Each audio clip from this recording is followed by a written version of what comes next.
as much because there literally was nothing there. There was him doing whatever he was doing, or his whole attraction to Aaliyah, but there was really nothing to talk about.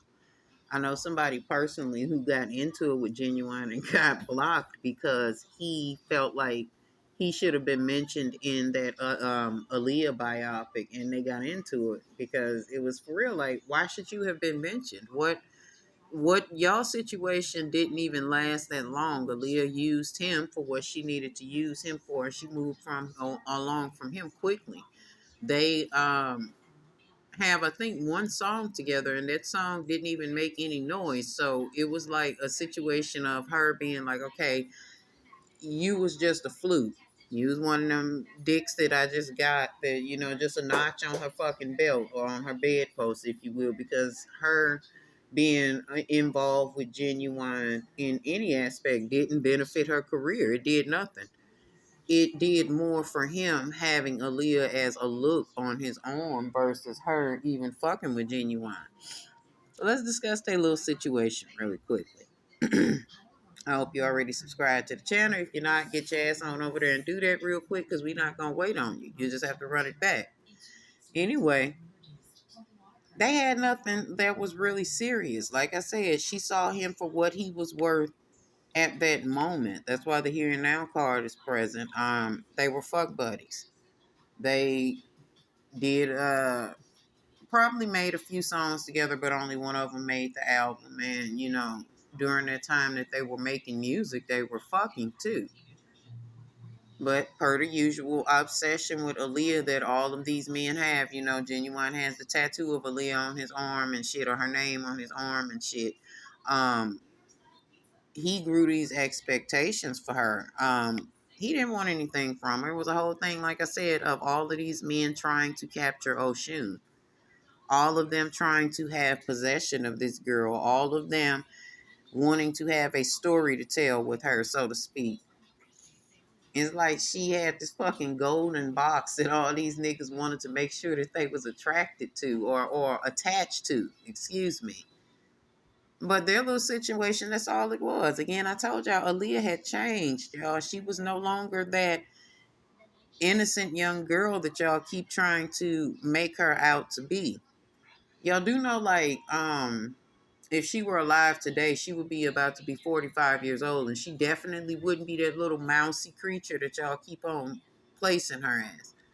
In her prior reading, she came up with the very same card, the same chariot card energy. Honey, she was grown woman, honey. She was on some grown woman time, and she was doing things that were not necessarily conventional, and maybe there were in excess of men, but she felt like she had control over that shit. And she felt like, again, if these niggas is gonna play in my face, I'm gonna use them for what it's worth or what they can benefit my life to. Insert Ginuwine. He was there for when she needed a dancer or she, just wanted some dick. That's all that was. And she fed him plenty of game. Okay? Just like Timberland, Ginuwine ended up getting in his goddamn feelings too. Or let's go back before then. Aaliyah saw nothing with Ginuwine. Like I said, he was just dick that was available. He was there. He would pull up if she needed him to pull up. She didn't want him. She sent him home. Like, it was really nothing specific there. And honestly, she kind of thought he was immature to be the age that he was. He's a little older than her. But she didn't really want anything from him. She kind of really was like, dang, why am I fucking with this nigga? It's not benefiting me. Like, he's just there. Ginuwine is the one who felt betrayed by her deciding that, this shit ain't gonna be long term. She used him for whatever music she needed to use him for.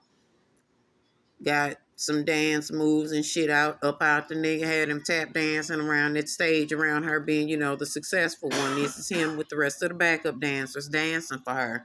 And then she cut him loose, because again, here's a man trying to possess her, trying to make their situation more than what she designed it to be or what she felt like it was in her mind. Again, remember, she had taken control over her sexuality.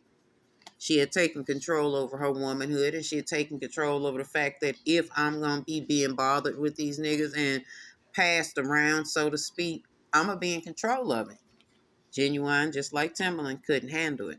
And this is a theme with Aaliyah, with these last men that she was with before she passed away. They all couldn't handle it when she was like, nah. When she cut the shit short. You know, that Capricorn in her was really super Capricorn energy. You know, y'all, again, are the ones that are making her out to be this innocent little sweet little girl.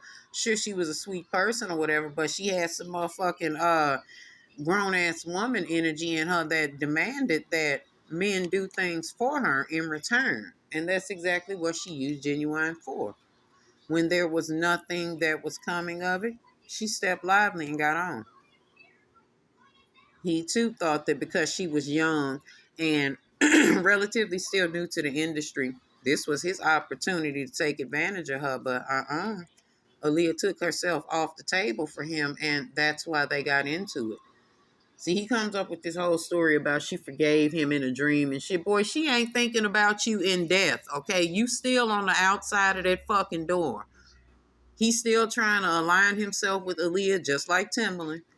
This magical connection, but in reality, it's just, let's just keep it real. It's just two niggas who couldn't get over the fact that she took her pussy back and they didn't get it no more.